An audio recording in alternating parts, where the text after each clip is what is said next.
लेते हैं। देखें यहाँ पर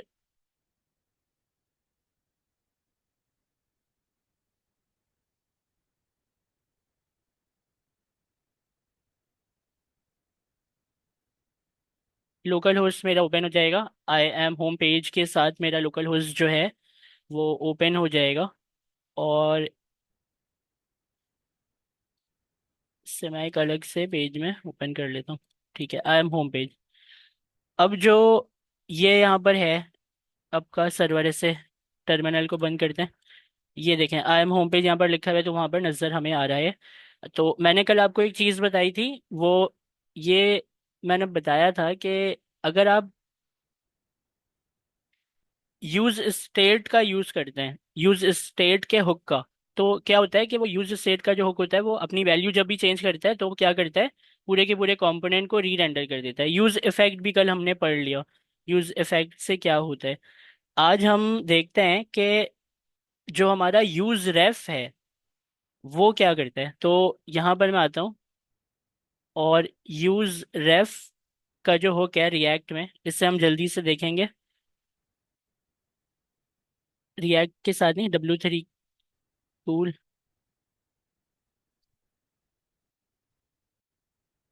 देखें ये यहाँ पर कहते हैं the use ref hook allow you to persist value between render. Render मतलब कंपोनेंट का रिफ्रेश होना। और आपका कंपोनेंट अगर रिफ्रेश हो रहा है तो उससे यूज रेफ को कोई फर्क नहीं पड़ेगा, उसकी वैल्यू को कोई फर्क नहीं पड़ने वाला। वो क्या करता है, परसिस्ट करके, मतलब याद रखता है अपनी वैल्यू को। परसिस्ट रखता है, परसिस्ट वैल्यू। तो it can be use to store mutable. Mutable मतलब ना मिटने वाला। नहीं, म्यूटेबल मतलब जो चेंज हो सके वो, जो चेंज हो सकती है वैल्यू, वो म्यूटेबल होती है। तो it can be use to store a mutable value that does not cause a rerender when update. तो देखें यूज इस स्टेट के अंदर जब आप कोई वैल्यू चेंज करते हैं तो क्या होता है, जैसे ही आप वैल्यू चेंज करते हैं तो वो कंपोनेंट को री रेंडर कर देता है। ये कह रहा है कि it can be use to store a mutable value. आप इसको यूज कर सकते हैं एक ऐसी वैल्यू को स्टोर करने के लिए जो कि चेंज हो सके, that does not cause a री रेंडर, जो कि री रेंडर, आपके कंपोनेंट को री रेंडर नहीं करेगी व्हेन अपडेट, जब वैल्यू चेंज हो जाए। समझ आई बात। तो ये क्या है कि वैल्यू चेंज करेगा लेकिन कंपोनेंट री रेंडर होने नहीं देता ये use ref. It can be use to access a DOM element directly. ये वाली चीज ये हम करके देखेंगे कि डॉम एलिमेंट को डायरेक्टली किस तरीके से एक्सेस कर सकते हैं हम इससे। ये वाली, तो ये तीन ही चीजें हैं।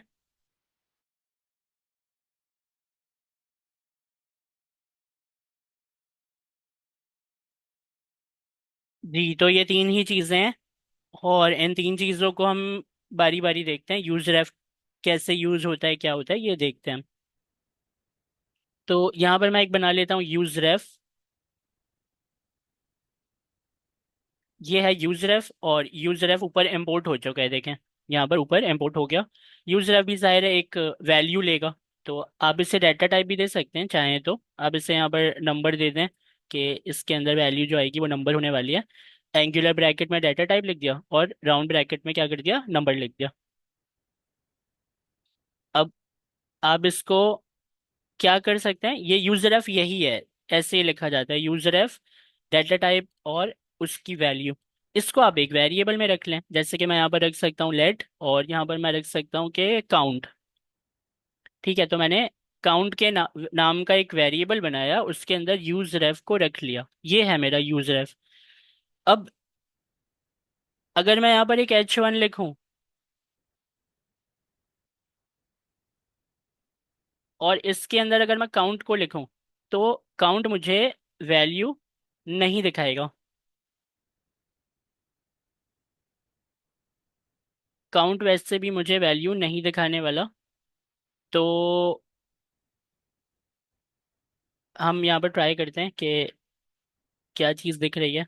यहाँ पर एरर है, यू आर इम्पोर्टिंग। हाँ, ये एरर वो है, ये हुक है ना। तो हुक है तो यूज क्लाइंट भी तो लिखना पड़ेगा ऊपर। Use client. अब एरर देखते हैं, कौन सा एरर आता है देखते हैं।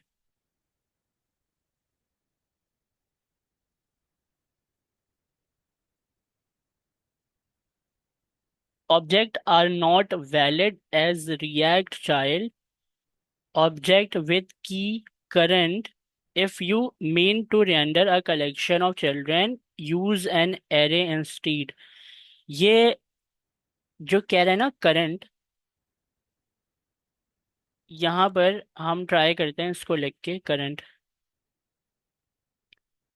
तो नॉर्मली क्या होता है कि जब आप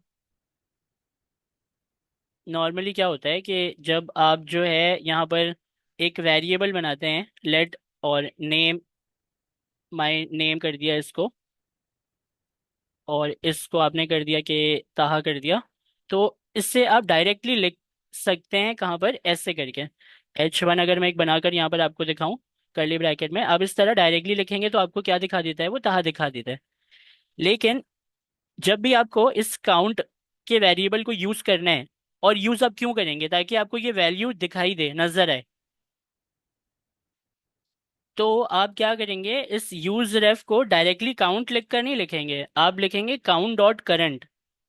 तो वो आपको वैल्यू दिखाता है, क्योंकि ये वाली जो वैल्यू होती है, ये वाली वैल्यू यूज रेफ के अंदर डायरेक्टली जो है वो वेरिएबल के नाम से नहीं मिलती। ये वाली जो वैल्यू होती है, ये वाली वैल्यू डायरेक्टली वेरिएबल के नाम से नहीं मिलती।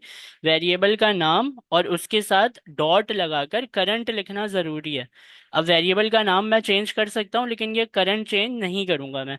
तो ये बात समझ में आई। दोबारा से देखते हैं, वेरिएबल अपना ये वाला सिंपल वाला हटा देता हूँ, ये H1 हटा देता हूँ। जब भी आपको क्या करना है, देखनी है वैल्यू यूज रेफ की, तो आप क्या करेंगे, करंट लाजमी लिखेंगे वेरिएबल के नाम के साथ। वेरिएबल का नाम चेंज कर देता हूँ मैं, यहाँ पर कर देता हूँ नम। तो यहाँ पर मैं क्या करूँगा, यहाँ पर मैं लिखूंगा नम डॉट करंट, अगर मुझे वैल्यू देखनी है तो नम डॉट करंट, इस तरह लिखूंगा मैं।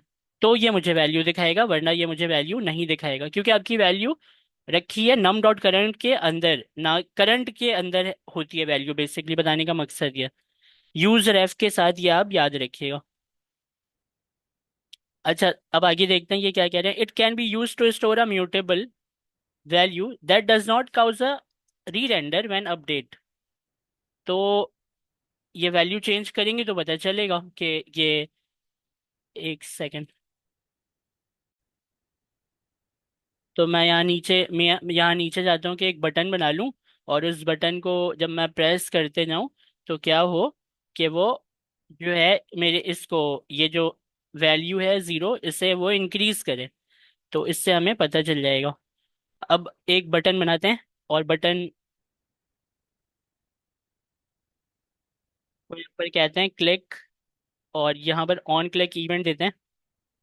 ऑन क्लिक इवेंट में क्या करते हैं, उससे एक एरो फंक्शन देते हैं, और एरो फंक्शन में ये बता देते हैं कि जब भी क्लिक हो तो नम जो है, नम की वैल्यू को बराबर कर देना नम प्लस वन के। Can not be applied mutable object number. देखें, इसको अभी फिलहाल एनी कर देते हैं।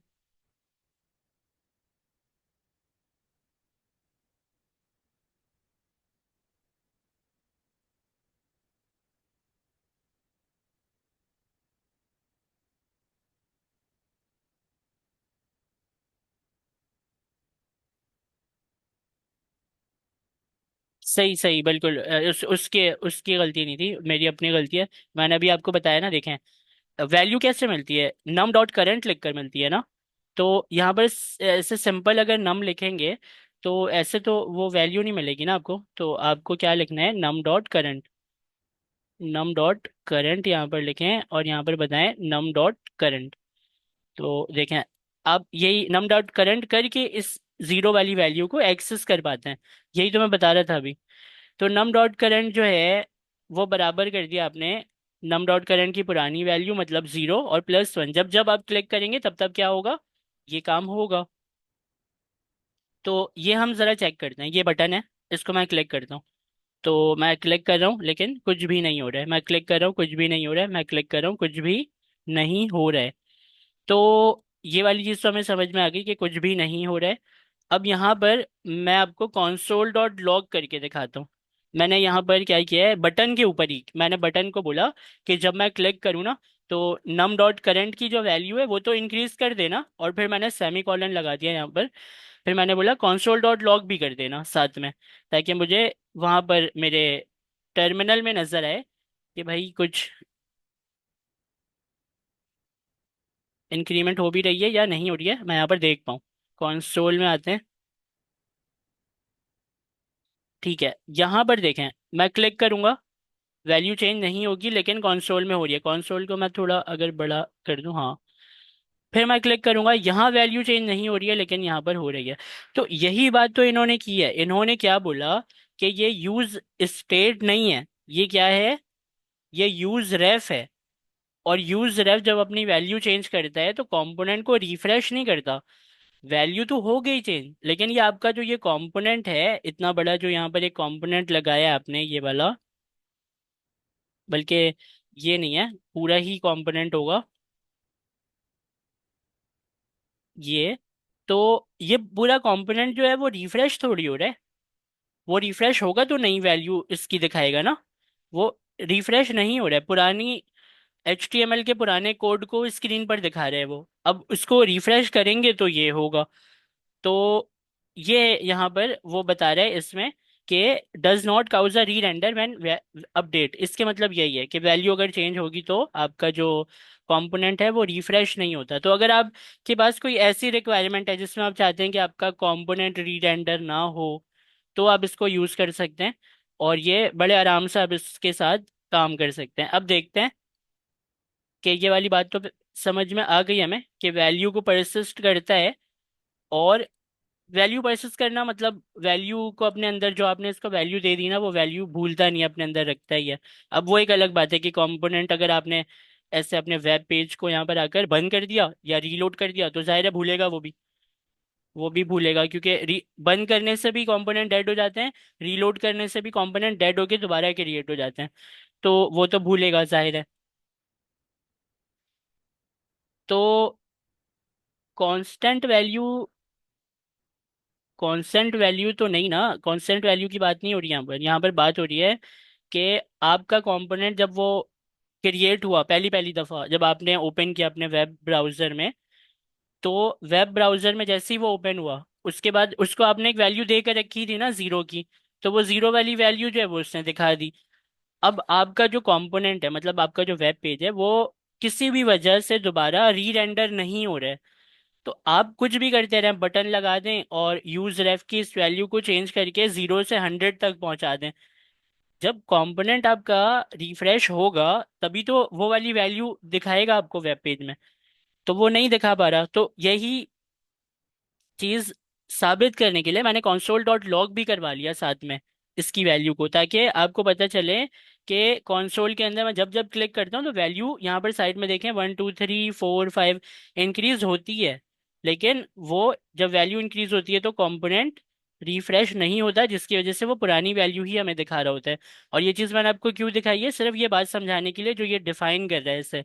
ये कह रहा है it can be use to store a mutable value, मतलब ऐसी वैल्यू जो चेंज हो सके उसको आप इसमें रखते हैं, और उसकी वैल्यू जब अपडेट होती है, वो वाली वैल्यू जब अपडेट होती है तो कंपोनेंट आपका रीरेंडर नहीं होता। ये वाली लाइन में वो यही समझा रहा था जो मैंने अभी आपको बताया। अब इसको देख लेते हैं, it can be cause to access a DOM element directly. तो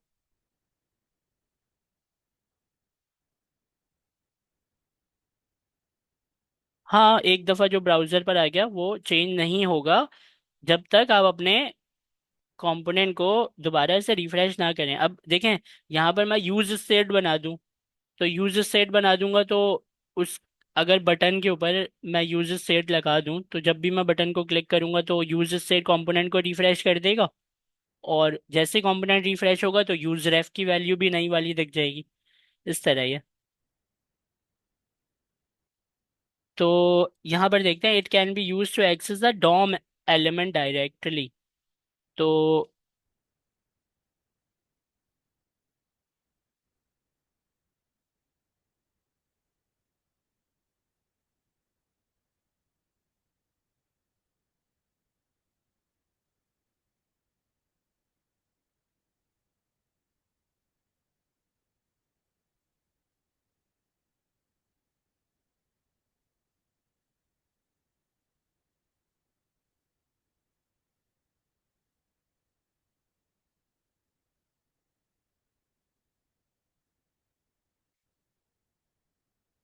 देखें यहाँ पर जैसे इन्होंने ये एग्जाम्पल बनाई हुई है, ऐसे ही समझते हैं इसे, डॉम एलिमेंट को किस तरीके से हम करते हैं, मतलब यहाँ पर इससे यूज रेफ की मदद से किसी एलिमेंट को किस तरह पकड़ते हैं वो हम देखते हैं।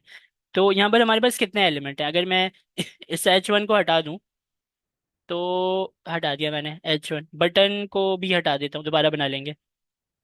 एक सिंपल सा क्या है, मेरे पास यूज रेफ है, और यूज रेफ जो है उसकी वैल्यू है नल। ठीक है, और इससे हम यहाँ पर डाटा टाइप भी हटा देते हैं। यूज रेफ की वैल्यू क्या है, नल है वो। और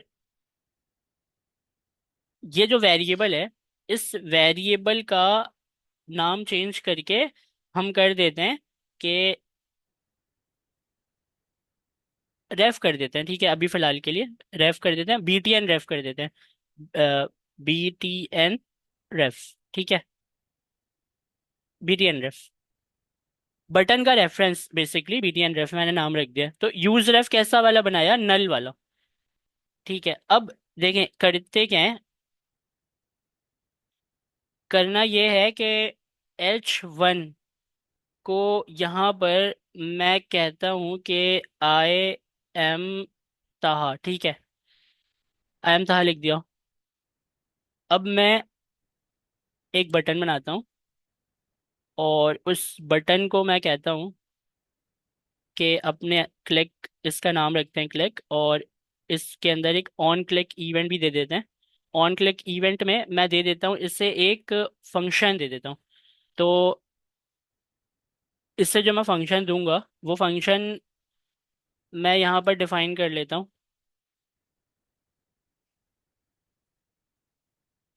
ऑन क्लिक इवेंट पर मैंने यहाँ पर डिफाइन कर लिया एक एरो फंक्शन, और इस एरो फंक्शन को हम क्या करेंगे,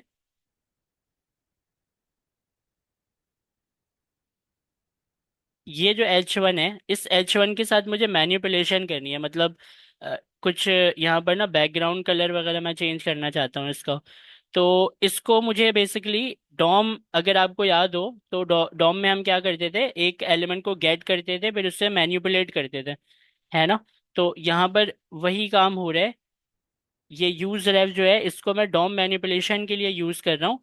तो इसको मुझे कनेक्ट करना है इस H1 से। कैसे कनेक्ट करूँ, वो मैं आपको बता रहा हूँ। जब भी आप यूज रेफ के साथ नल देखें ना, तो आप ये समझिएगा कि हो सकता है ये यूज रेफ किस लिए यूज किया गया हो, डॉम मैनिपुलेशन के लिए। तो यहाँ पर हम करेंगे इस H1 के साथ डॉम मैनिपुलेशन। अभी इन दोनों का आपस में कोई ताल्लुक है नहीं, हम इसे कनेक्ट करते हैं। BTN रेफ जो है, इसको H1 के अंदर आता हूँ मैं। यहाँ पर मैं लिखता हूँ रेफ। आपको ये रेफ दिख रहा है नीचे वाला ना, इसे क्लिक कर देते हैं, और इसके अंदर मैं लिख दूंगा BTN रेफ। इतनी सी चीज लिखकर, मतलब रेफ जो है वो तो लिखा जाता है REF। उसके बाद ये एट्रीब्यूट है बेसिकली, ये तो लिखा ही जाता है REF। लेकिन ये जो BTN रेफ है ना, ये BTN रेफ जो है यहाँ पर लिखने से हुआ ये कि ये यूज रेफ अब इस H1 के लिए क्या हो गया, कनेक्ट हो गया इससे। अब डॉम मैनिपुलेशन कर पाऊंगा मैं BTN रेफ के नाम से। तो करके देखते हैं। देखें, दोबारा दोबारा मैं बताता हूँ, हो सकता है आपको बाउंसर गया हो। देखें, यूज रेफ जो है वो एक बनाया, एक वेरिएबल में रखा। यूज रेफ अभी मैं यूज करना चाह रहा हूँ किस तरह, वेरिएबल की तरह नहीं यूज करना चाह रहा कि कोई वैल्यू दे दी, ये इस तरह नहीं करना चाह रहा। यूज रेफ को मैं चाह रहा हूँ ये डॉम मैनिपुलेशन करे। तो ये भी डॉम मैनिपुलेशन की इसकी दूसरी कैरेक्टरिस्टिक्स है, ये भी करता है वो। तो अब डॉम मैनिपुलेशन के लिए जाहिर है मुझे कोई एलिमेंट चाहिए, तो मैंने ये अपना एक H1 बना लिया एलिमेंट, जिसके अंदर लिखा हुआ है आई एम ताहा। तो ये जो आई एम ताहा मैंने लिखा है, अब इसके साथ H1 के साथ मुझे अपने इस यूज रेफ को कनेक्ट करना है। तो मैं कैसे कनेक्ट किया, मैंने REF का एट्रीब्यूट लगाया। ये एट्रीब्यूट कांस्टेंट है, यही लिखना पड़ता है REF। REF लगाया, और उसके अंदर कर्ली ब्रैकेट में नाम लिख दिया किसका, वेरिएबल का, यूज रेफ वाले। हो गया कनेक्ट, इतना ही करना था, और ये कनेक्ट हो गया। अब मैं बताऊंगा कि जब जब मैं बटन को क्लिक करूं, यहाँ पर देखें ऑन क्लिक तैयार बैठा हुआ है, बिल्कुल अपने फंक्शन को लेकर तैयार बैठा हुआ है। तो इस फंक्शन के अंदर मुझे लिखना है, तो मैं यहाँ पर देखें लिखता हूँ BTN ref के नाम से ही कंट्रोल होगा अभी। BTN ref अपने टेक्स्ट, क्या था वो, टेक्स्ट कंटेंट डॉट आएगा, कॉमा लगा दिया मैंने। तो BTN ref अपने टेक्स्ट कंटेंट को ताहा के बराबर कर ले या अहमद के बराबर कर ले, अहमद के बराबर कर ले। अब यहाँ पर मैं आपको एक चीज बताता हूँ। यहाँ पर जो है, हम चलते हैं W3 स्कूल के पास।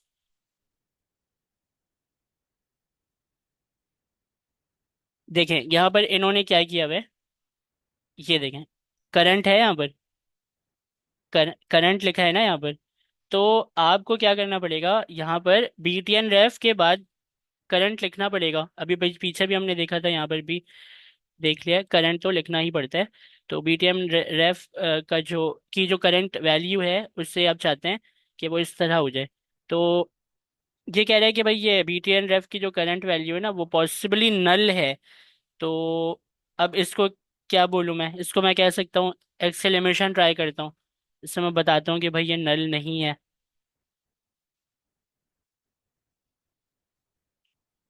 या मैं इससे क्वेश्चन मार्क ट्राई करता हूँ।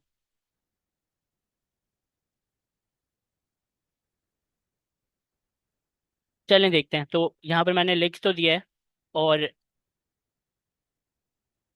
अब BTN ref की जो वैल्यू है ना, वो मैंने यहाँ पर तो लगा दी, यहाँ पर लगा दिया मैंने। मुझे अब कंपोनेंट को रिफ्रेश भी करना पड़ेगा। तो कंपोनेंट को रिफ्रेश करने के लिए यहाँ पर मुझे कुछ तो करना पड़ेगा ऐसा जो कि कंपोनेंट को रिफ्रेश कर दे।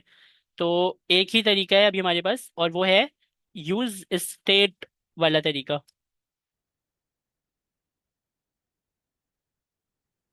पहले मैं आपको चला कर दिखा देता हूँ ताकि आप कंफ्यूज ना हो जाएं, उसके बाद फिर हम एक एक करके स्टेप बाय स्टेप करते रहेंगे।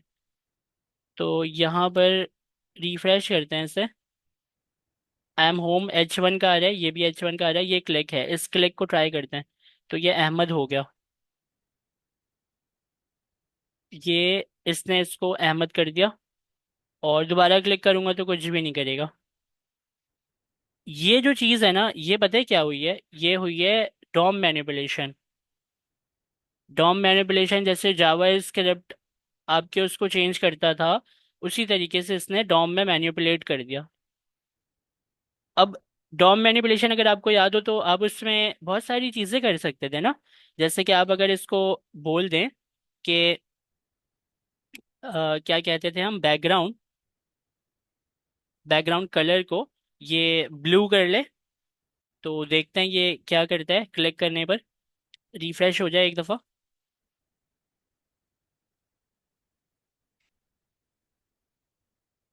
आई एम ताहा लिखा है, ठीक है, क्लिक करता हूँ मैं।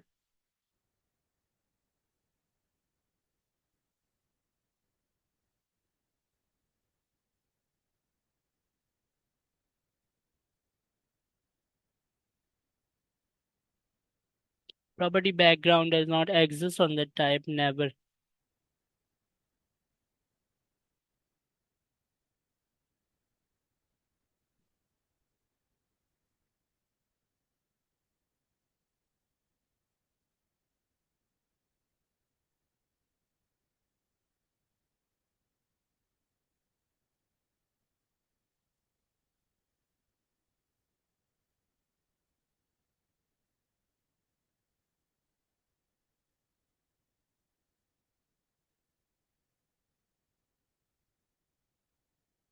उसने, मैंने क्या किया, मैंने इसको एक यूज रेफ बनाया, और यूज रेफ बनाकर मैंने एक वेरिएबल का नाम बनाया BT ref के नाम से।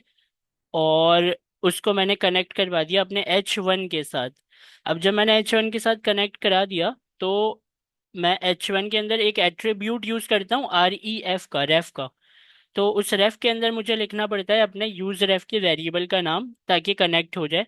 कनेक्ट मैंने करवा दिया। अब इस BT ref के नाम को लिख कर ना, मैं पूरी डॉम मैनिपुलेशन कर सकता हूँ। देखें किस तरह, बटन बनाया, ऑन क्लिक इवेंट लिखा, उसके अंदर फंक्शन बनाया। फंक्शन में सबसे पहले क्या लिखा, बी टी रेफ। ठीक है, मैंने ये नहीं लिखा, H1 को कोई आईडी नहीं दी कि H1 की आईडी से मैं इसको मैनिपुलेट कर रहा हूँ। मैं बी टी रेफ को मैनिपुलेट कर रहा हूँ तो H1 मेरा मैनिपुलेट होगा। समझ आ रही है बात? बी टी रेफ को करूंगा चेंज तो मेरा H1 चेंज होगा। तो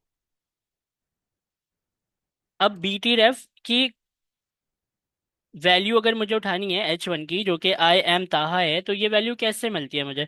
ये वैल्यू मुझे मिलती है बी टी रेफ, जो कि नाम है उसका, और उसके करंट के अंदर, बी टी रेफ करंट के अंदर। तो बी टी रेफ करंट जो है वो मुझे मिला, और उसको मैंने बोला कि भाई अपने बैकग्राउंड को ब्लू कर लो। तो बैकग्राउंड को ब्लू करने का मतलब है बैकग्राउंड को ब्लू कर ले वो। लेकिन उसने क्या किया, हमें नहीं दिखाया करके। तो मैं आपसे यही कह रहा था कि ये चीज़ चेंज तो हो गई। जैसे कि मैं अगर इसको रिफ्रेश करूं, यहाँ पे मैं इसको रीलोड कर दिया है, अपना टर्मिनल कंसोल जो है वो क्लियर करके आई एम ताहा लिखा है। इसके बाद मैं इसे क्लिक करता हूँ, तो क्लिक करने पर तो ये ब्लू नहीं हुआ बैकग्राउंड इसका, आई एम ताहा का बैकग्राउंड तो ब्लू नहीं हुआ। तो ये हुआ है कि नहीं हुआ है, इसको कैसे देखेंगे? इसको हम यहाँ पर ही कंफर्म करेंगे, यहाँ ब्लू के बाद सेमी कॉलन लगा के यहाँ पर console डॉट लॉग कराकर इधर ही देखते हैं। इस पूरे को कॉपी करते हैं, बी टी रेफ के करंट के बैकग्राउंड को दिखाए console डॉट लॉग में, यहाँ इसको कॉपी करके यहाँ console डॉट लॉग में पेस्ट कर देते हैं ताकि ये हमें दिखाए। ताकि जब मैं बटन को क्लिक करूंगा तो क्या होगा, इसके बैकग्राउंड को वो ब्लू करेगा और कंसोल में भी दिखाएगा कि वैल्यू क्या है उसकी। तो रिफ्रेश दोबारा से किया मैंने, टर्मिनल को क्लियर किया, आई एम ताहा लिखा हुआ है। अब मैं बटन को क्लिक करता हूँ, बटन को जैसे ही मैं क्लिक करूंगा तो देखिए यहाँ पर क्या लिखा आ रहा है, ब्लू लिखा आ रहा है। और इसका इसका जो बैकग्राउंड है वो ब्लू ना होने की वजह क्या है, वो यही वाली डेफिनेशन है जो हमने ऊपर पढ़ी थी। कहाँ है वो डेफिनेशन, ये वाली, कि does not cause a rerender when value update. मतलब उसको अगर आप री रेंडर कर देना किसी तरीके से इस पेज को, तो आपको ये लाजमी, ये जो कंपोनेंट आपका है ये वाला आई एम होम पेज वाला, इसको किसी तरीके से अगर आप री रेंडर कर दें तो आपको लाजमी आई एम ताहा के पीछे बैकग्राउंड दिखा देगा। और क्योंकि अभी हमारे पास कंपोनेंट को री रेंडर करने के लिए कुछ है नहीं ऐसा, जो यूज सेट या कोई इस टाइप की चीज़, तो वो ज़ाहिर है नई वाली चेंजिंग नहीं दिखा पा रहा है मुझे इसके अंदर की। लेकिन कंसोल तो दिखा देता है ना, तो कंसोल बता रहा है कि हाँ ये ब्लू हो गई है इसकी वैल्यू। और इसी तरीके से अगर आप चाहें कि इसको यहाँ पर ग्रीन करना, तो ये ग्रीन भी हो जाएगा। लेकिन मैं आपको ये दिखाना चाहता हूँ कि ये यहाँ से बी टी एन रेफ करंट और बैकग्राउंड ब्लू लिखकर मैंने इसके बैकग्राउंड को चेंज किया है। इससे पहले भी अगर मैं देखना चाहूँ, यहाँ पर मैं सेमी कॉलन लगाता हूँ, console डॉट लॉग करता हूँ, और इस console डॉट लॉग में मैं पता है मैं बोलूंगा कि भाई मुझे वैल्यू चेंज जब की है ना इसने, बैकग्राउंड के वैल्यू को जब ब्लू किया है इसने, तो मैं इससे कह रहा हूँ कि इससे पहले वाली दिखाओ मुझे। मतलब मुझे इससे पहले वाली दिखाओ कि बैकग्राउंड की वैल्यू थी क्या। तो दोबारा से बीटीएन रेफ करंट बैकग्राउंड को कॉपी करते हैं और console डॉट लॉग में पेस्ट कर देते हैं। ये वाला जो कंसोल है ना, इसको मैं देखें लाइन में थोड़ा तरीके से कर दूं तो आके आपके पढ़ने में आए ये।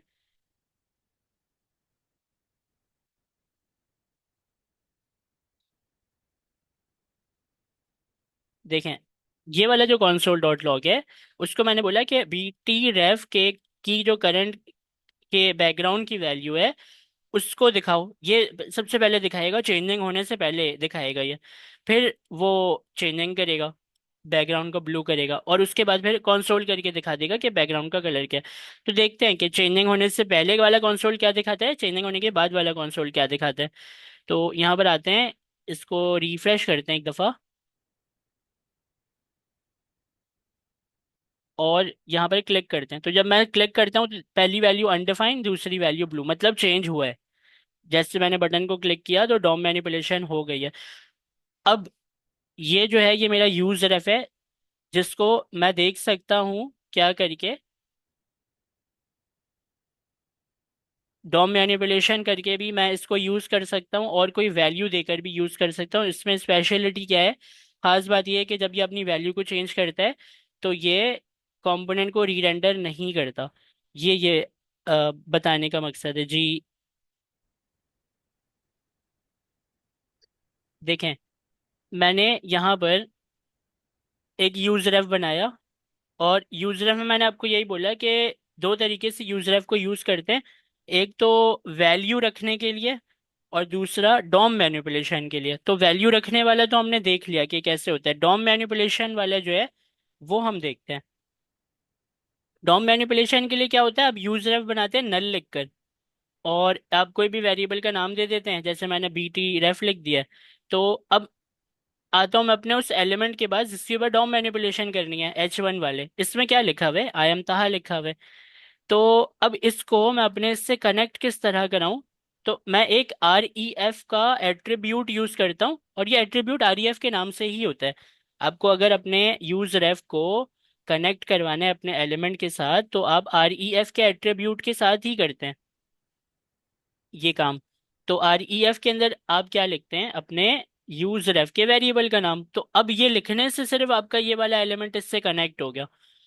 अब आपको H1 लिखकर, या इसकी आईडी हमने नहीं दी, कोई क्लास नेम नहीं दी, कुछ भी नहीं दिया ना, बी टी रेफ लिखकर मैं इस पूरे के पूरे एलिमेंट को मैनिपुलेट कर सकता हूँ, सिर्फ बी टी रेफ लिखकर। क्यों? क्योंकि कनेक्ट करवा दिया ना दोनों को, इसको और इसको, दोनों को आर ई एफ के एट्रीब्यूट की मदद से बी टी रेफ के नाम पर इस H1 को मैनिपुलेशन के लिए मैंने कर दिया। अब कैसे करें, देखिए यहाँ पर बटन बनाते हैं। बटन को पहले मैं नाम दे देता हूँ क्लिक, फिर यहाँ पर ऑन क्लिक इवेंट बनाते हैं। ऑन क्लिक इवेंट जो है वो आपको पता है, एक फंक्शन यहाँ पर देंगे इसे, और फंक्शन के अंदर अब यहाँ पर मुझे जो करना है मैं इसको बता दूंगा। तो मैं बोलूंगा कि भाई मुझे H1 को चेंज करना है, ठीक है, मुझे क्या करना है, H1 को चेंज करना है। लेकिन मैं H1 को नहीं बोलूंगा ना, H1 के पास कोई आईडी है। जैसे कि अगर मैं इसको आईडी अपने डॉम में क्या करते थे, हम आईडी देते थे ना, कि इसको एक आईडी दे दी, उस आईडी से फिर हम बातचीत करेंगे। इसके बाद आईडी भी नहीं है, आईडी भी नहीं है, इसके बाद सिर्फ आर ई एफ के अंदर यूजर एफ का वेरिएबल लिखा है बी टी रेफ। इस बी टी रेफ को मैं जो जो बोलूंगा वो इस H1 के साथ करता जाएगा। तो इसी को मैं डॉम मैनिपुलेशन कह रहा हूँ। तो मैं बोलूंगा बी टी रेफ, और बी टी रेफ में ये H1 नहीं है, ये किसके अंदर मिलेगा मुझे, बी टी रेफ के भी करंट के अंदर मिलेगा, बी टी रेफ डॉट करंट। अब यहाँ से आप बातचीत शुरू करें, इसको बोलें। अब यहाँ से अब अपना पूरा डॉम अपने माइंड में लेकर आए, क्या क्या करते थे आप डॉम में। आप उसके लिखाई को चेंज करते थे, आप CSS की प्रॉपर्टीज चेंज करते थे, आप बहुत कुछ करते थे। तो आप यहाँ पर अगर CSS की प्रॉपर्टी आपको करनी है, तो आप यहाँ पर लिखें स्टाइल, और स्टाइल डॉट कलर लिख दें ताकि टेक्स्ट का कलर चेंज हो जाए। स्टाइल डॉट कलर को हम कर देते हैं ब्लू कर देते हैं, या ग्रीन कर देते हैं। अच्छा, ये कह रहा है ये पॉसिबली नल हो सकता है, तो और नल वाले ऑब्जेक्ट जो है ना वो परेशान करते हैं। तो इससे अभी फिलहाल अगर आपको जान छुड़ानी है, तो आप क्या कर सकते हैं, आप इसको एक एक्सक्लेमेशन साइन दे दें जो कि बताता है कि ये नॉट नल है, नॉट नल होगा ये, ठीक है। तो यहाँ हम आ जाते हैं अपने वेब पेज में, और वेब पेज में यहाँ पर आकर हम देखते हैं इससे आयन लिखा हुआ है। आप यहाँ पर क्लिक करें, देखें उसने ग्रीन कर दिया। तो डॉम मैनिपुलेशन हो गई। क्या हमने H1 को कोई आईडी दी थी, या H1 को नाम लेकर मैंने डॉम मैनिपुलेशन की, नहीं की। मैंने यूज रेफ के वेरिएबल के नाम से H1 को मैनिपुलेट कर रहा हूँ मैं। तो इसको हम डॉम मैनिपुलेशन में इस तरह यूज करते हैं। अब देखें, ये स्टाइल डॉट कलर लिख लिया, तो ये तो CSS की मैनिपुलेशन हो गई ना। अब आप यहाँ पर लिख दें टेक्स्ट कंटेंट। अब जो टेक्स्ट कंटेंट है उसमें मैं दे देता हूँ, यहाँ पर मैं लिख दूँ अहमद लिख देता हूँ, ठीक है। तो अब वो क्या करेगा, यहाँ पर इससे लोड हो जाए एक दफ़ा। सर बिल्कुल क्लियर हो गया सर। जी बिल्कुल, चलें, अच्छी बात है। यहाँ पर देखें आई एम ताहा लिखा था, क्लिक जैसे ही मैं करूँगा तो क्या हो जाएगा, जो मैंने वहाँ पर लिखा है अहमद, हो गया नहीं, डॉम मैनिपुलेशन हो गई ना। तो ये आपको यही बता रहे हैं, ये आपको यहाँ पर ये बता रहे हैं कि it can be use to store a mutable value that does not cause a rerender on update. ये वाली लाइन ये कहती है कि आप यूजर बनाएं, उसके अंदर वैल्यू रखें, और उस वैल्यू को चेंज भी करें। उसकी वैल्यू चेंज होने से आपका कंपोनेंट री रेंडर नहीं होगा। अगर आपको कोई ऐसा काम है कि वैल्यू चेंज भी करनी है और कंपोनेंट री रेंडर भी ना हो, तो यूजर एफ को यूज करें, यूजर सेट की जरूरत नहीं है आपको। और दूसरे में क्या कहता है ये, कि it can be use to access a DOM element directly, मतलब डॉम मैनिपुलेशन भी कर सकते हैं आप इससे। तो ये दोनों चीजें, ये वाली चीज और ये वाली चीज, ये दोनों चीजें समझ में आ गई ना आपके। अच्छा सर, ये हमें डिसाइड खुद करना होगा कि हमारी जरूरत क्या है। जैसे अगर कहीं पे डॉम मैनिपुलेशन करना तो वहाँ हम मतलब इस दूसरी तरह से यूज करेंगे इसको। एग्जैक्टली बिल्कुल। और और ठीक है अगर सर, ठीक है। और अगर आपको, और मैंने देखें, एक काम करता हूँ मैं करता हूँ काम, मैं ये करता हूँ कि बीटीएन रेफ को मैंने यहाँ आरईएफ करके कनेक्ट कराया है ना, इस बीटीएन रेफ को मैं इस H1 को भी दे देता हूँ, आई एम होम पेज वाले को, बोलते हैं इससे भी कनेक्ट कर लो। ठीक है, अब बटन दबाऊंगा तो देखते हैं दोनों में अहमद लिखा आता है कि नहीं आता है। या कलर को चेंज कर देते हैं ना, SC वाली स्टाइल लिखकर इसके कलर को डॉट कलर, और इसके डबल डॉट आ गया यहाँ पर, इसके कलर को मैं कहता हूँ कि ये हो जाए रेड हो जाइए। देखते हैं दोनों को करता है कि नहीं, ताकि आपको ये भी पता चले ना कि अगर हम कनेक्ट करवा लें एक से ज़्यादा वेरिएबल इसके अंदर तो क्या उसको भी हैंडल कर सकते हैं। क्लिक करते हैं तो हम नहीं करवाएंगे, एक को ही हैंडल करेगा ये।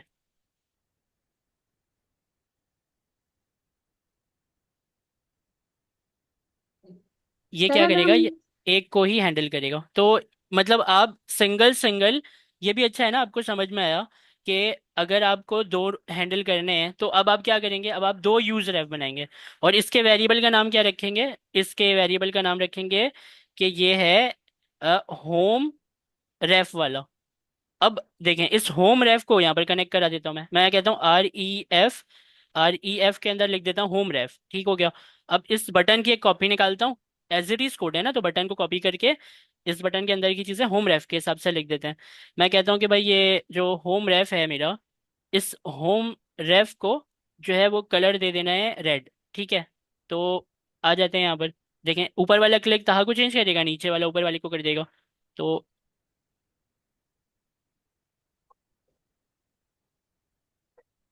यहाँ पर क्लिक करते हैं इससे, तो इसने इसको कर दिया, यहाँ पर क्लिक करते हैं तो इसने इसको कर दिया। तो हर एक के लिए अलग अलग यूजर बनाकर डॉम मैनिपुलेशन भी कर सकते हैं।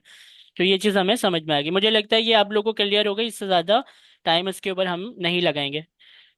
ठीक है, तो अगर सपोज करें ये जो मेरा कंपोनेंट है, ये कंपोनेंट जो है ये मेरा है ऐप के अंदर जो पेज डॉट TSX है, इसको मैं पहले जैसा कर लेता हूँ, बटन मिटा देता हूँ, H1 मिटा देता हूँ, ये जो आपने यहाँ से एक एक्स्ट्रा इंपोर्ट हुआ है ये मिटा देते हैं, ये मिटा देते हैं। अभी बिल्कुल सिंपल हो गया, आपको समझ में आ रहा है, पहले जैसा हो गया ये होम पेज है ना। क्या है कि यूज के लाइन पे मिटा देते हैं, तो import react from react fragment के लिए हो रहा है इम्पोर्ट ये, और रिटर्न कर रहा है आई एम होम पेज, और ये होम लिखा है यहाँ पर, है ना, सिंपल पहले जैसा हो गया। तो पैकेजेस की बात कर रहा था मैं, तो हम अपने काम को आसान बनाने के लिए क्या करते हैं, हम अपने काम को आसान बनाने के लिए यूज करते हैं। तो यहाँ पर मैं एक काम करता हूँ, मैं यहाँ पर काम क्या करता हूँ, यहाँ पर मैं एक बटन बनाता हूँ, देखें मैं एक बटन बनाता हूँ, इस बटन को मैं लिखता हूँ क्लिक, है ना, यहाँ पर मैं क्लिक लिख देता हूँ, तो यहाँ पर क्लिक लिखा हुआ बटन जो है वो आ जाएगा मेरे पास। चलें इसको रिफ्रेश करते हैं, आ ही जाएगा बाद में। तो ये मैंने बटन बना लिया, है ना। अब इस बटन की स्टाइलिंग अगर मैं करूँ, इस अब समझिएगा जरा, ये बटन है ना, इस बटन को मैं एक आईडी दे देता हूँ। आईडी दूं या डायरेक्ट भी कर सकता हूँ ना, मैं डायरेक्ट बटन को भी टारगेट कर सकता हूँ अपने global dot C S S में। सिर्फ मुझे क्या करना है, स्टाइल करना है। मैं global dot C S S में जा रहा हूँ, यहाँ नीचे की तरफ इधर आता हूँ, यहाँ पर मैं लिखता हूँ बटन को मुझे टारगेट करके क्या करना है, भाई जो कलर है इसका, सबसे पहले तो कलर उसको आप कर दो वाइट, फॉन्ट के कलर को, ताकि जो भी लिखा है अंदर वो नजर आए। फिर मैं इससे कह सकता हूँ कि इसकी विड्थ मुझे देनी है, विड्थ मैं दे देता हूँ कि भाई मुझे जो इसकी विड्थ होती है 80 पिक्सल, वो मैं दे सकता हूँ। फिर मैं इसकी हाइट दे सकता हूँ, तो हाइट में क्या दूंगा, मैं क्या दूंगा भाई 60 पिक्सल हाइट रख लो। फॉन्ट को भी दे सकता हूँ कि फॉन्ट का जो साइज है वो यहाँ पर 16 पिक्सल कर ले। पैडिंग दे सकता हूँ मैं ऐसे कि थोड़ी पैडिंग भी रखे, ताकि लिखाई और बटन की बॉडी के बीच में 8 पिक्सल की पैडिंग आ जाए। ये सब मैंने इसको बोल दिया। अब इसकी शक्ल देखते हैं वहां पर क्या बनी। शक्ल तो हमें बैकग्राउंड कलर भी देकर इसको करना पड़ेगा, ताकि बैकग्राउंड कलर से ये थोड़ा डिफ्रेंशिएट हो जाए। इसको दे देते हैं बैकग्राउंड कलर ग्रे दे देते हैं।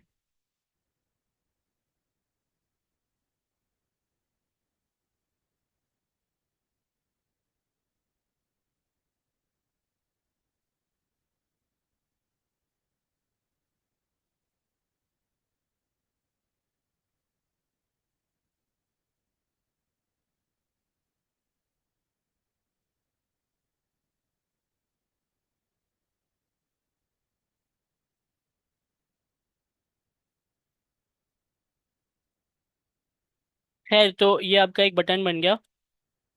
ये इस तरह क्यों आ रहा है वो हम बाद में देखेंगे। अभी आपने ये देखा कि एक बटन आपने बनाया, उसको आपने यहाँ पर कुछ चीजें बोली। तो आपने इसको बोला ना कि भाई ऐसे ऐसे ऐसे ऐसे करना है मुझे, ये।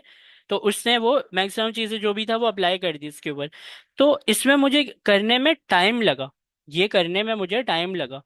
अगर ये काम मुझे पहले से कोई करके दे दे तो, अगर ये काम मुझे कोई पहले से करके दे दे तो ना तो मुझे global dot C S S में कोई बटन की प्रॉपर्टी लगानी है, ना यहाँ पर मुझे बटन लिखकर कोई मेहनत करना है। अब ये कैसे होता है, इसके लिए आपके पास यूआई लाइब्रेरीज होती हैं, जिसमें से बहुत सारी होती हैं। लेकिन सारी की सारी जो लाइब्रेरीज होती है ना यूआई वाली, उनके अंदर बहुत सारे कंपोनेंट बनकर रखे होते हैं। बटन हो गए, कार्ड्स हो गए, बहुत सारी चीज़ें, ड्रॉप डाउन मेन्यू हो गई, नेविगेशन बार हो गया, सब कुछ रखा होता है वहाँ पर। तो उन लाइब्रेरीज जो हैं, जो कि बहुत सारी हैं, उनमें आपस में रेस लगी रहती है। जैसे कि फेमस लाइब्रेरी में कौन कौन सी होती है, कि यहाँ पर आप चाकरा यूआई का नाम सुनेंगे, मटेरियल यूआई का नाम सुनेंगे, एंड डिजाइन का नाम सुनेंगे, आप फ्लो बाइट का नाम सुन लेंगे। लेकिन इन सबों में प्रॉब्लम है। वो प्रॉब्लम ये है इन सबों में कि नोड मॉड्यूल के अंदर, ये जो आपका नोड मॉड्यूल साइड में आपको नजर आ रहा है, इसके अंदर वो अपना पूरा का पूरा जो, एक समझ लें कि आप यूं समझें, जितने भी कंपोनेंट्स हैं वो सब लेकर आ जाता है नोड मॉड्यूल में। और वो कहता है कि ठीक है, अब मैं सब लेकर आ गया, अब आप क्या करें, एक एक करके यूज करते जाएं नोड मॉड्यूल से। जो यूआई लाइब्रेरीज हैं, अगर मुझे यूज करना है एक बटन, तो वो क्यों लेकर आ रहा है ड्रॉप डाउन मेन्यू को भी, वो क्यों लेकर आ रहा है कार्ड्स को भी, वो क्यों लेकर आ रहा है दूसरी ऐसी चीजें जिसको मुझे यूज ही नहीं करना। मुझे सिर्फ बटन यूज करना था। मैंने पैकेज इंस्टॉल किया, नोड मॉड्यूल में यूआई लाइब्रेरी ने सारी की सारी चीजें लाकर मेरे सर पे मार दी कि भाई ये लो, और ये जो है इसमें से जो यूज करना है कर लो। तो इस यूआई लाइब्रेरी के रेस में जो है वो, यूं समझें कि शेड सीएन जो है ना, वो सबसे डिफरेंट है। वो क्या करता है, वो शेड सीएन भी एक यूआई लाइब्रेरी की तरह ही है। इसको पढ़ते हैं, वो खुद बताएगा कि वो क्या है और क्या करता है वो। तो इससे बंद कर देते हैं, और यहाँ पर हम शेड सीएन को, यूआई लाइब्रेरी को हम पढ़ते हैं, देखते हैं ये क्या कहता है अपने बारे में।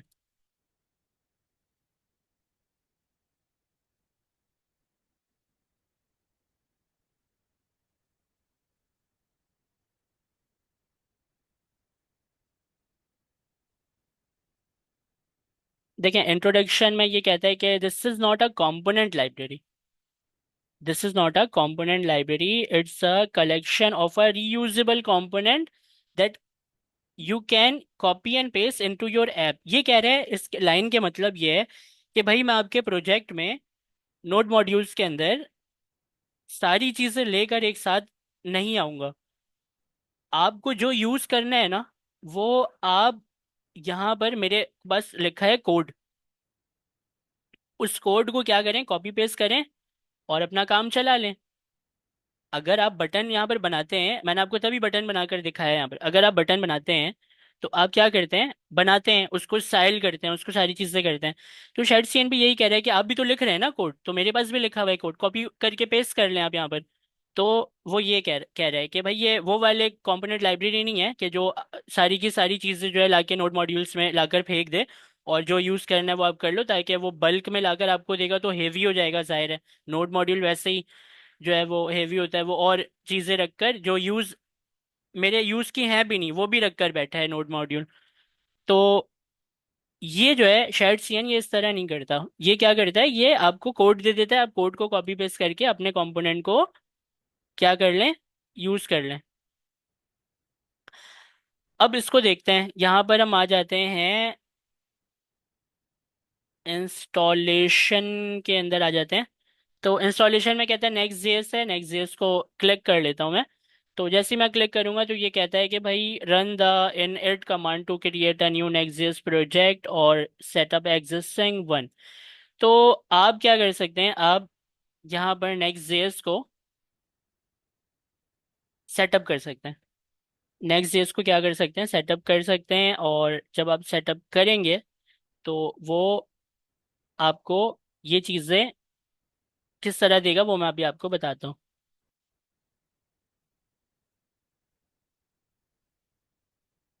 इसको npx shared cn latest init, इसको आप कॉपी कर लें। यहाँ जैसे ही आप इसको कॉपी करेंगे ये पूछेगा npm पे करना है, yarn पे, pnpm पे, बन पे। तो हमारा वाला npm है, इसको npm पे कॉपी कर लेते हैं इस कोड को, और आ जाते हैं यहाँ पर अपने टर्मिनल में आ जाते हैं। टर्मिनल एक नया ओपन कर लेते हैं। सही है, एक नया टर्मिनल ओपन कर लिया, यहाँ पर इसे पेस्ट कर देते हैं, npm shared cn latest init को एंटर कर दिया मैंने। अब ये यहाँ पर क्या करेगा, जब तक ये इंस्टॉलेशन कर रहा है, सवाल जवाब करेगा अभी। तो शुरू हो गया। अब ये कह रहा है कि न्यूयॉर्क स्टाइल आपको चाहिए या डिफॉल्ट चाहिए। न्यूयॉर्क स्टाइल जो है वो इसके स्टाइलिंग के हिसाब से क्या होता है कि थोड़ी चीज़ें मतलब आप यूँ समझें कि न्यूयॉर्क स्टाइल ज़्यादातर यूज़ करते हैं लोग, इसका स्टाइल थोड़ा सा डिफरेंट है, डिफ़ॉल्ट वाला थोड़ा सा डिफरेंट है। तो आप न्यूयॉर्क को ज़्यादातर आप कीजिएगा। तो ऐसा नहीं है कि डिफ़ॉल्ट वाले को नहीं करना है, डिफ़ॉल्ट भी कर सकते हैं आप, न्यूयॉर्क भी कर सकते हैं। तो न्यूयॉर्क वाला कीजिएगा। उसके बाद ये कहते हैं कि बेस कलर क्या होना चाहिए, कि जो कंपोनेंट हैं उनका जो बेस कलर है वो क्या होना चाहिए। न्यूट्रल ग्रे कलर का होना चाहिए, जिंक कलर होना चाहिए, स्टोन होना चाहिए। तो ज़्यादातर हम स्लेट रखेंगे कि स्लेट होना चाहिए। Would you like to use C S S variable for theming, तो मैं कहूँगा हाँ सी एस एस के वेरिएबल मुझको चाहिए, यस कर दूंगा। अब वो इंस्टॉलेशन कर रहे हैं। अच्छा, मीटिंग खत्म होने वाली है, आप लोग वापस आ जाएं, मैं अभी इसमें कुछ नहीं करता, आएंगे तब करूँगा।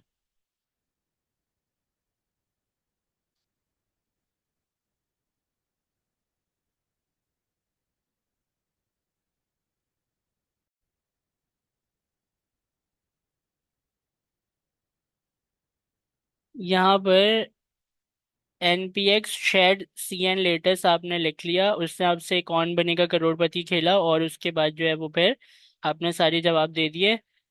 जैसे कि इसने पूछा था न्यूयॉर्क वाले स्टाइल को लेना है, बेस कलर क्या रखना है, सी एस एस वेरिएबल्स को यस कर दिया हमने, और उससे ये सारी चीज़ों के बाद जो है वो कर दिया। ठीक है, तो आपके पास उसने बना कर दिया एक component डॉट जेसन की फाइल।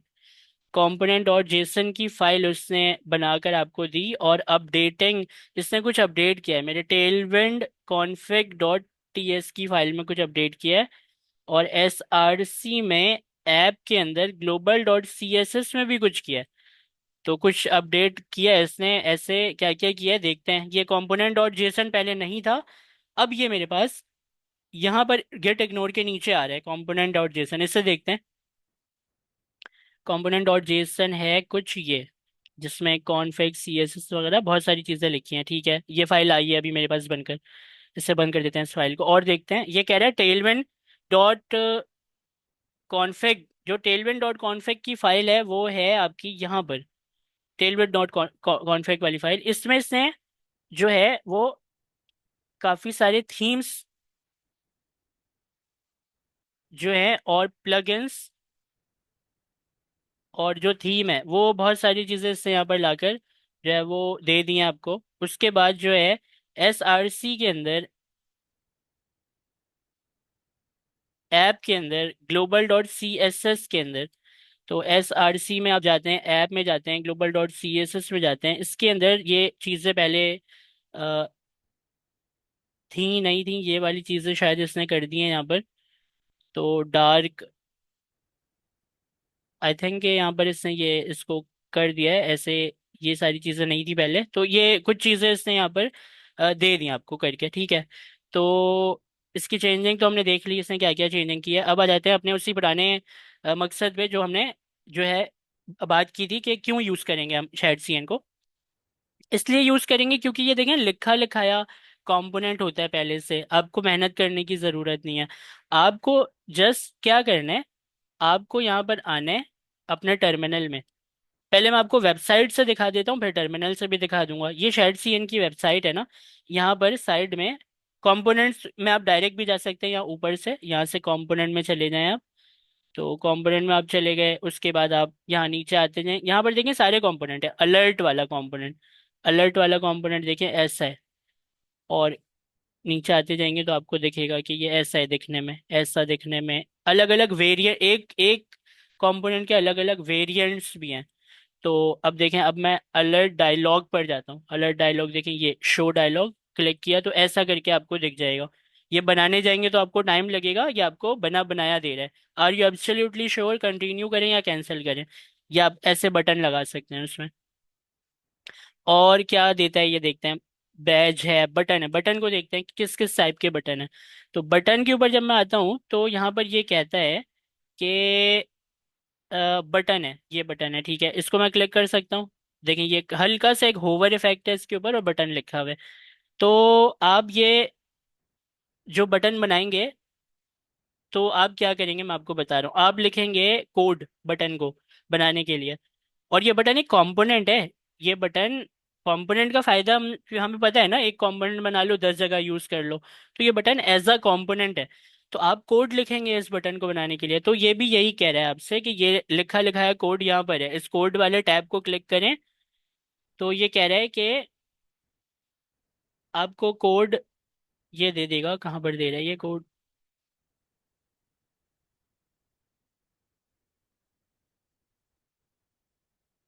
एक्सपोर्ट बटन, बटन वो तो ठीक है।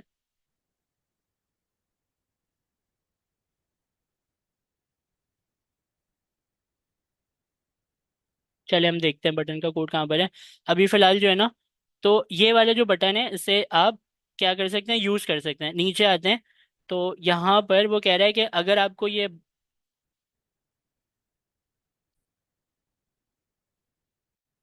मैं ये वाला यूज कर सकता हूँ। और इसके अलावा अगर मैं यहाँ पर कॉपी करूँ तो मैं कॉपी भी कर सकता हूँ। और यहाँ पर जो है वो कह रहा है कि आप बटन को इंस्टॉल कर सकते हैं।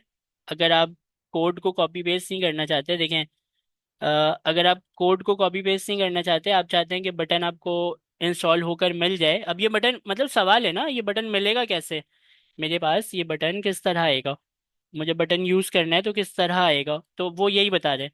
वो ये बता रहे हैं कि आप क्या करें यहाँ पर, N P X shadcn at the rate latest add button वाली जो कमांड है वो टर्मिनल में कॉपी पेस्ट करके चला लें, तो आपको बटन मिल जाएगा।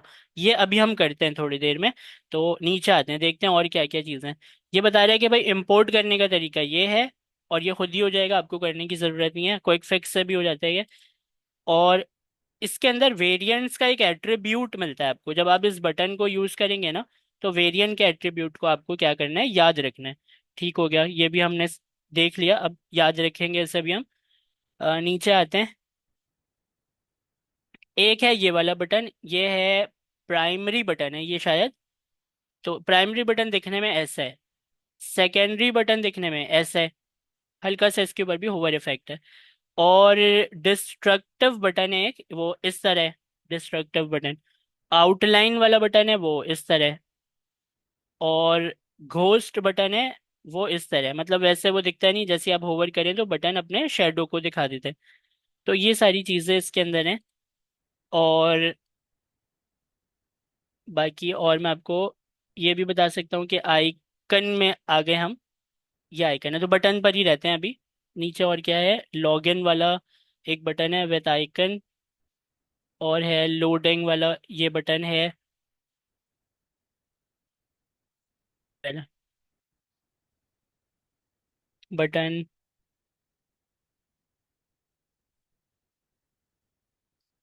तो मैं अभी क्या करता हूँ, क्योंकि मेरा बैकग्राउंड जो है वो अब वाइट हो चुका है, तो करना इस कुछ इस तरह है मुझे कि इस वाइट वाले को तो नहीं, मैं ले लेता हूँ थोड़ा डिफरेंट वाला, ये सेकेंडरी वाला ले लेते हैं, है ना। अब ये कैसे लेंगे, ये सब क्या होता है, कैसे लेंगे, बटन किस तरह यूज करना है, ये अब हम देखते हैं कि बटन यूज किस तरह करना है। तो यहाँ पर ऊपर आते हैं।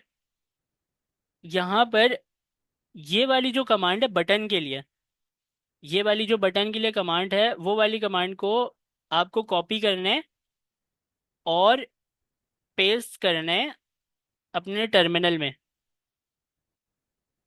टर्मिनल को मैं क्लियर करके आपको दिखाता हूँ। यहाँ पर आपको क्या करना है, पेस्ट करना है। लेकिन लेकिन लेकिन देखें, मैं इसको आपको एक चीज बताता हूँ।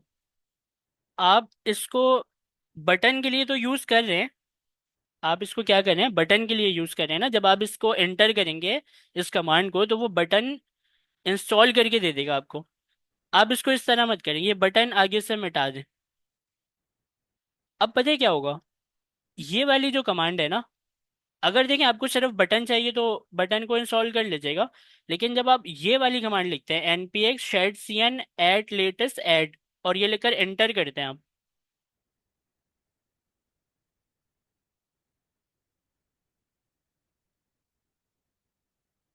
तो वो आपको देता है ऑप्शंस। यहाँ पर ऊपर नीचे करते जाएं और देखें यहाँ पर आपको क्या चाहिए।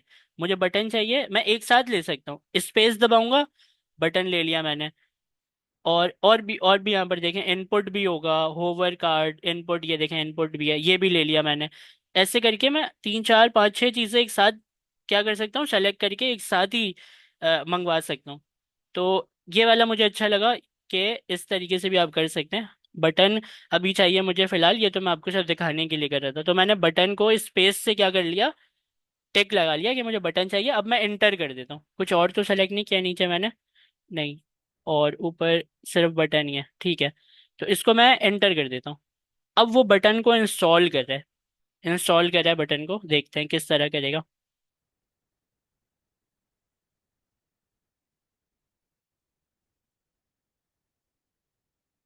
तो इसने क्या किया, installing dependencies create one file, SRC के अंदर कंपोनेंट का एक फोल्डर बनाया। उस कंपोनेंट के फोल्डर के अंदर यूआई का एक फोल्डर बनाया। यूआई के फोल्डर के अंदर button dot T S x की एक फाइल बनाई। मतलब हम अगर कंपोनेंट बनाते हैं तो हम भी तो कुछ इस तरह ही बनाते हैं ना, कि कंपोनेंट के फोल्डर के अंदर हम अपने कंपोनेंट की फाइल बना लेते हैं। इसने भी यही किया, लेकिन इसने यूआई के अंदर रखा है, ठीक है, ताकि शेड सीएन की चीज़ें यूआई के फोल्डर में। अब ये मैंने खोला कंपोनेंट वाले फोल्डर को। कंपोनेंट वाले फोल्डर के अंदर आपको देखें ये यूआई दिख रहा होगा, पहले तो नजर नहीं आता था लेकिन अब नजर आ रहा है ये यूआई। इस यूआई के अंदर क्या लिखा है, button dot T S x. जब आप इसे ओपन करें तो आपको दिखेगा ये कोड जो कि उसने दिया है बटन के लिए। अब आ गया बटन, और बहुत सारा कोड लिखा है जो हमें समझ में भी नहीं आ रहा है अभी, है ना। तो इसमें काम की चीज़ मैं आपको बताता हूँ, काम की चीज़ मैं आपको बताता हूँ। अभी इसको बंद कर दें क्योंकि ये अभी वैसे भी आपको समझ में नहीं आएगा। इसको बंद कर दिया। अब बटन को आप भूल जाएं, आप ये याद रखें कि आपके बटन का नाम का एक कंपोनेंट बना हुआ है ना। तो कंपोनेंट को अगर मुझे यहाँ यूज करना है अपने होम वाले इसमें, page dot T S x में, तो मैं लिखूंगा ना, मैं लिखूंगा यहाँ पर बटन। तो वैसे BUTTON बटन आपको भी कैपिटल रखना है, लेकिन अगर आप कुछ चीज़ों में बटन का तो पता चल जाएगा, इनपुट भी आप समझ जाएंगे, लेकिन आप कंफ्यूज हो जाते हैं कि भाई क्या लिखने से यूज़ करेंगे हम। तो इसका आसान तरीका ये होता है देखने का, इसका आसान तरीका देखने का ये होता है कि आप कंपोनेंट में वापस जाएं, सबसे नीचे ये एक्सपोर्ट कर रहा होगा, इसे देखें, बटन के नाम से कर रहे हैं ना, इस एक्सपोर्ट वाले नाम से ही तो हम इंपोर्ट करते हैं। तो इस नाम को यहाँ होम पेज में यहाँ पर बटन लिखता हूँ और इसको बंद कर देता हूँ सेल्फ क्लोजिंग टैग में। सेल्फ क्लोजिंग में बंद नहीं करता, मैं एक काम करता हूँ, इसको मैं एस से बंद कर देता हूँ, ठीक है। अब ये दे रहा है एरर, तो इस एरर से ज़रा निपट लेते हैं। तो एरर ये कह रहा है कि कैन नॉट फाइंड बटन। ये क्विक फिक्स जो है वो हमें दे देगा। क्विक फिक्स कह रहा है कि इंपोर्ट करने कंपोनेंट के फोल्डर से, यूआई के फोल्डर से बटन वाली फाइल को। तो मैं कहूँगा हाँ सही है, इंपोर्ट कर ले। अब अपने नोड मॉड्यूल वाले इंपोर्ट को ऊपर और अपने फोल्डर वाले इंपोर्ट को नीचे कर दिया मैंने, बटन आ गया, एरर चले गए। अब बटन के अंदर मैं लिख देता हूँ क्लिक, CLIC के क्लिक लिख देता हूँ। अब देखते हैं शक्ल, देखते हैं इसकी कि क्या बनकर हमें, जो इतने देर से जो हम सीख रहे हैं, तो कहाँ पहुंचे हम, क्या मिला, ये मिला। इसको दोबारा से रिफ्रेश करते हैं, ये मिला। क्विक फिक्स कैसे आता है, क्विक फिक्स तो ऐसे आता है ना, रेड लाइनें आती हैं तो उसके बाद आप जैसे माउस लेकर जाते हैं तो यहाँ पर वो खुद ही दिखा देता है क्विक फिक्स। उसको क्लिक करते हैं ना तो इम्पोर्ट विम्पोर्ट सब दिखा देता है वो, ऐसा आता है। खैर आप इधर देखें, तो बटन मैंने यहाँ पर लिखा और उसके बीच में नाम दे दिया बटन को, और देखें वो उससे बटन बना दिया। अब आप ये बनाते, तो आप भी तो बनाते ही ना। आप क्या करते, बटन बनाते, हाइट विड्थ सेट करते, फिर आप उसकी क्या करते, होवर इफेक्ट लगाते। इसमें भी देखें हल्का सा होवर है, होवर इफेक्ट लगाते, बटन जो है वो इस तरह बनाते। अब यहाँ पर सबसे बड़ा क्वेश्चन, देखें खुशी की बात है कि बटन हमें बन के मिल गई फ्री में, बहुत जल्दी बनकर मिल गई। लेकिन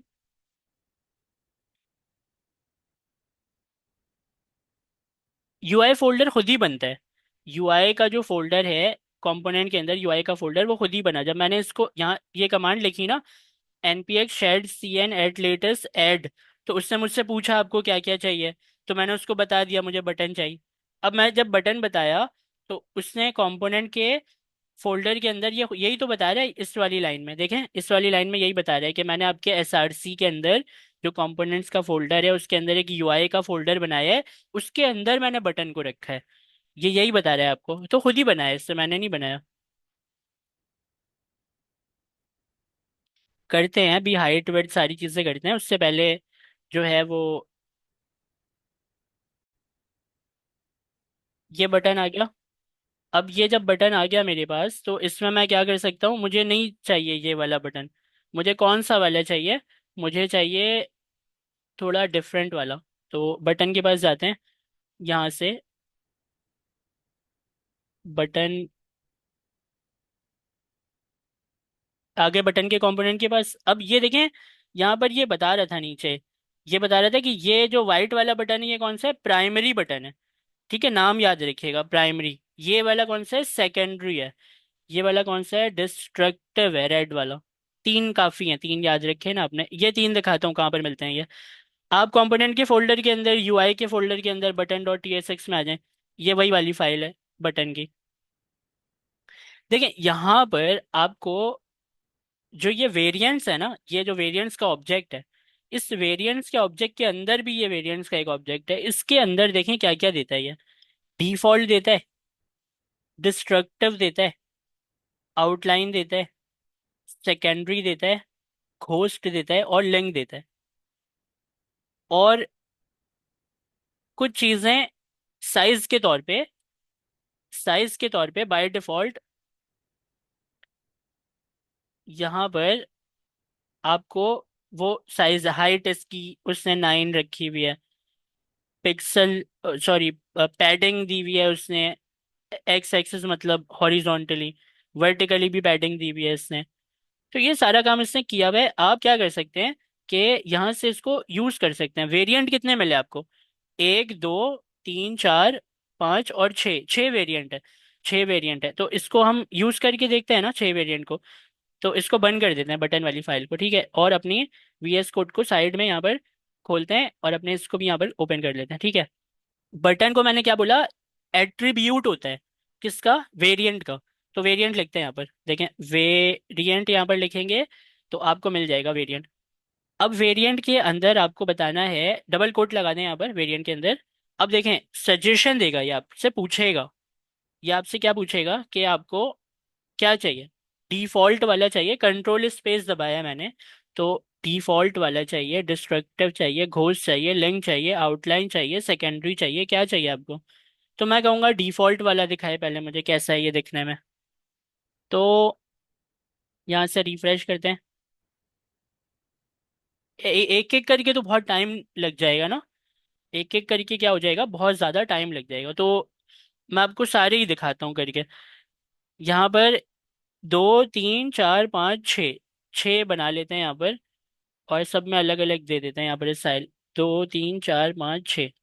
और डिफॉल्ट वाले को मैं कह देता हूँ कि ये हो जाए डिस्ट्रक्टिव, और ये वाला जो है ये हो जाए घोस्ट, और ये वाला जो है ये हो जाए लिंक, ये वाला जो है वो हो जाए क्या, आउटलाइन, और ये वाला जो है वो हो जाए सेकेंडरी। रिफ्रेश कर देते हैं। देखें तो इस टाइप के कुछ बटन आपके बनकर आ गए। ये ऊपर वाला डिफॉल्ट वाला है, ये डिस्ट्रक्टिव वाला है, ये वाला घोस्ट वाला है, ठीक है। और ये जैसे घोस्ट के बाद है ये लिंक वाला, इसके नीचे ऐसे वो अंडरलाइन भी आ जाती है, लिंक वाले बटन है ये। फिर लिंक के बाद ये आउटलाइन वाला है, और आउटलाइन के बाद ये क्या है, सेकेंडरी बटन है ये। ठीक है, समझ गए आप ये। अब इन सब बटन की बाय डिफॉल्ट साइज जो है वो सेट हुआ हुआ है। अगर आप साइज को छोटा बड़ा करना चाहते हैं तो आपको टेलमेंट CSS को यूज करना पड़ेगा, ठीक है। तो उससे आप साइज को छोटा बड़ा कर सकते हैं। तो अभी फिलहाल मैं आपको दिखाता हूँ कि जो इसका एक कॉमन साइज है, अगर आप कॉमन साइज को ही छोटा कर दें तो क्या होगा कि वो सारे सारे साइजेस छोटे हो जाएंगे। हम चलते हैं वापस से बटन के उसमें, इसको बंद करते हैं, या किसी भी बटन के ऊपर F12 दबाता हूँ, मुझे ले जाएगा, ठीक है। यहाँ देखें ये साइज दिया हुआ है ना इसने, इसने बोला है ना कि डिफॉल्ट SMLG आइकन। तो ये साइज कोई आम साइज नहीं है, ये भी एक क्या है आपके पास, ये भी आपके पास एक एट्रीब्यूट है। देखें, किसी आते हैं बटन पे, सबसे ऊपर वाले पर आते हैं, यहाँ पर आते हैं, ये आपने सारे बटन देख लिए ना। तो बस यही दिखाना था मुझे, ये मिटा देता हूँ मैं सारे, एक ही पे काम करते हैं, ऐसे बहुत ना जो है खिचड़ी पक जाएगी। एक ही रखते हैं अपने पास, जो भी बटन चाहिए वेरिएंट लगाया और देख लिया उसको, ठीक है, ये समझ आ गई आपको ये बात। अब यहाँ पर साइज भी दिया हुआ है इसने, साइज का एट्रीब्यूट है, साइज लिखेंगे वो दे देगा एट्रीब्यूट। इसमें डबल कोट लगाएं आप कि डिफॉल्ट आइकन लार्ज या SM क्या चाहिए। तो बटन अगर आपको नहीं पता कि किसमें क्या क्या हो रहा है, तो डिफॉल्ट में ये क्या करता है, हाइट को रखता है 9, SM वाले में हाइट को रखता है 8 पिक्सल, LG वाले में हाइट को रखता है 10, और आइकन वाले में हाइट को रखता है 9। एक है राउंडेड, SMLG वाला दोनों राउंडेड है, और ये पिक्सल मतलब सब में अलग अलग चीजें उसने यहाँ पर लगाई हुई हैं। अब साइज में आपको क्या क्या मिला, 1 2 3 4, चार साइजेस मिले। अब ट्राई करेंगे जाहिर है, तो ट्राई करने के लिए आपको मैं यहाँ पर डिफ़ॉल्ट वाला तो आप देख ही रहे हैं, ये डिफ़ॉल्ट साइज ही है जो आप देख रहे हैं। इसको थोड़ा सा छोटा अगर हम कर दें और दोबारा से कॉपीज बना लें, चार थे ना, 3 4, ये वाले डिफ़ॉल्ट को मिटाएं, यहाँ पर देखते हैं आइकन वाला कैसा दिखता है वो देखते हैं। आइकन वाला ऐसा दिखता है, ठीक है। और LG वाला कैसा दिखता है, LG वाला जब तक खुद ही अपडेट होगा देखें, LG वाला वैसा दिखता है। और जो SM वाला है वो दिखता है कैसा, वो अभी बता देगा, ये ऐसा दिखता है। तो ये साइजेस के डिफरेंस हैं इसमें। अब आपको ये बात समझ में आई कि ये दो वेरिएंट और साइज, इन दो चीज़ों को उसने पहले से आपको दिया हुआ है।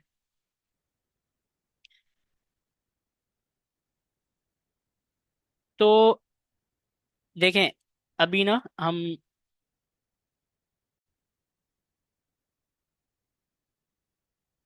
ये आपको समझ में आया, ये वेरिएंट इसके अंदर एक एट्रीब्यूट है, साइज का एक एट्रीब्यूट है, और तो एट्रीब्यूट नहीं है, देख लेते हैं। साइज वाला हो गया, वेरिएंट वाला एक ये दे दिया इसने, ये पूरा वेरिएंट है, और ये साइज है, और ख़त्म है, बस कुछ भी नहीं है। तो यहाँ तक तो ये बात समझ में आ गई। अब सवाल ये होता है कि बहुत ज़बरदस्त हो गया, बटन भी बनकर मिल गए, अलग अलग टाइप के बटन बनकर मिल गए, और साइजेस भी अलग अलग हो गए, लेकिन क्या हो कि अगर मुझे अपना ही कोई बटन बनाना है तो फिर क्या होगा, अगर मुझे कोई अपना बटन बनाना है तो फिर क्या होगा। तो आप पता है क्या कर सकते हैं, पहले तो ये इसको मैं थोड़ा दो बटन हटा देता हूँ, दो रख लेता हूँ, ठीक है ना। इसको भी डिफॉल्ट कर देते हैं, डिफॉल्ट कर देते हैं सर, दोनों को एक जैसे ही कर देते हैं, ठीक है। तो ये दोनों बटन हो गए एक जैसे। अब मैं चाह रहा हूँ कि एक बटन ऐसा हो जो कि मैं थोड़ा अलग स्टाइल पर बनाना चाह रहा हूँ, वो कैसे करूंगा, क्योंकि इसने तो मुझे दिया हुआ है कि भाई ये है बटन और ये बटन है, आप ये यूज कर लें। तो मैं चाह रहा हूँ कि मैं अपना बनाऊं, तो अपना बनाने के लिए अब क्या करूंगा, मैं बटन के वाले उसमें वापस जाता हूँ, बटन के इस कंपोनेंट पे F12 प्रेस करूंगा तो ले जाएगा मुझे फाइल में, ठीक है। यहाँ फाइल में आ जाता हूँ मैं, फाइल में आने के बाद इस फाइल को इस तरह खोल लेते हैं। ये है ना वेरिएंट, ये है वेरिएंट, ठीक है। तो सबसे लास्ट में लिंक वाला वेरिएंट है, हमें डिफॉल्ट वाला जो वेरिएंट है ना, ये डिफॉल्ट वाला जो वेरिएंट है जहाँ पर कॉमा खत्म हो रहा है ये वाला।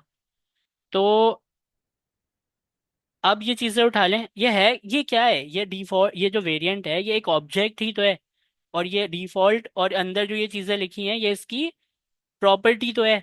तो एक प्रॉपर्टी हम अपनी बना लेते हैं, है ना, इसको कॉपी करते हैं डिफॉल्ट को, डिफॉल्ट को कंट्रोल सी करके मैंने कॉपी किया, लिंक के कॉमा के बाद एंटर करता हूँ मैं, ठीक है। और लिंक के कॉमा के बाद एंटर करने के बाद यहाँ पर मैं पेस्ट कर देता हूँ। कर दिया पेस्ट, ये डिफॉल्ट वाला आ गया। इसको मैं बोलता हूँ कि ताहा BTN। सही है, ये कौन सा वेरिएंट है ये? ताहा BTN वाला वेरिएंट है ये। अभी आपको टेलविंड CSS यूज करना नहीं आती, तो टेलविंड CSS को मैं इस तरह यूज करूंगा आपके सामने कि आपको चीजें समझ आए, क्योंकि यहाँ पर बहुत कुछ लिखा हुआ है, आपको प्रॉब्लम होगी समझने में। तो अभी हम करते हैं, देखें। BG क्या होता है? बैकग्राउंड कलर होता है। तो BG डैश के बाद अगर बैकग्राउंड कलर रखना है रेड, तो इधर मैं लगाता हूँ अपना स्क्वायर ब्रैकेट, यहाँ लिख देता हूँ भाई रेड चाहिए। ठीक है, बैकग्राउंड चाहिए रेड, BG रेड। और उसके बाद टेक्स्ट प्राइमरी फोरग्राउंड, तो टेक्स्ट प्राइमरी फोरग्राउंड मैं इसको रहने देता हूँ। और यहाँ पर मैं कहता हूँ कि जो शेडो है वो आ जाए, तो शेडो भी रहने देता हूँ। होवर के ऊपर जब होवर हो, तो जो BG है वो प्राइमरी ले ले 90 पर। तो मैं इससे ये मिटा देता हूँ और मैं कहता हूँ कि भाई होवर जब हो ना, तो इसका जो बैकग्राउंड है वो हो जाए ब्लू हो जाए। ठीक है। अब ट्राई करते हैं, देखते हैं काम करेगा नहीं करेगा। देखने के बाद ही पता चलेगी ना चीज़, ऐसे तो नहीं हम पता कर सकते। तो ताहा BTN को ट्राई करेंगे। थोड़ी सी चेंजिंग की है मैंने, जब हम टेलविंड CSS सीख जाएंगे सही से, तो क्या होगा कि ये वाली चीज़ें भर भर के लिखेंगे, तो जाहिर है जो जो चाहिए हम सब कर लेंगे। अभी बस मैंने कलर वलर चेंज कर दिया ताकि अपना एक वेरिएंट बन जाए अलग से। और आप अगर चाहें तो इसको आप हाइट भी दे सकते हैं, जैसे कि एच को आप हाइट दे दें। यहाँ पर क्या दे दूं मैं हाइट? मैं 60 पिक्सल दे देता हूँ। और यहाँ पर मैं विड्थ दे देता हूँ, विड्थ दे देता हूँ मैं 80 पिक्सल दे देता हूँ, 80 पिक्सल। ठीक है। तो ये टेल में और राउंडेड है इसके अंदर, राउंडेड देंगे हम, राउंड अपना देंगे। तो राउंडेड हम देंगे और राउंडेड को हम बताएंगे कितना हमें चाहिए। हमें चाहिए 8 पिक्सल चाहिए। सही है, तहवीर। अब देखते हैं ये किस तरह काम करता है। तो चलते हैं यहाँ, इससे फाइल को बंद करते हैं और इसको छोटा करते हैं। यहाँ पर दोनों को साइड बाय साइड ओपन करते हैं, एक को डिफॉल्ट वाला छोड़ देते हैं, ठीक है, जो कि उसका अपना है, एक हम अपना बना लेते हैं। वेरिएंट में आते हैं, यहाँ पर क्या मुझे दिखाएगा वो ताहा BTN देखते हैं। हाँ, सबसे नीचे तो दिखा रहे हैं। इसको क्लिक करता हूँ मैं और यहाँ से आके ना इसे रिफ्रेश करता हूँ। बहुत ज़बरदस्त बन गया ये। तो अब इससे फ़ायदा क्या हुआ?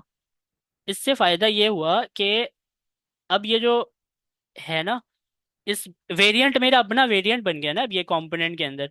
अब देखें मैं इसको बनाता हूँ, 3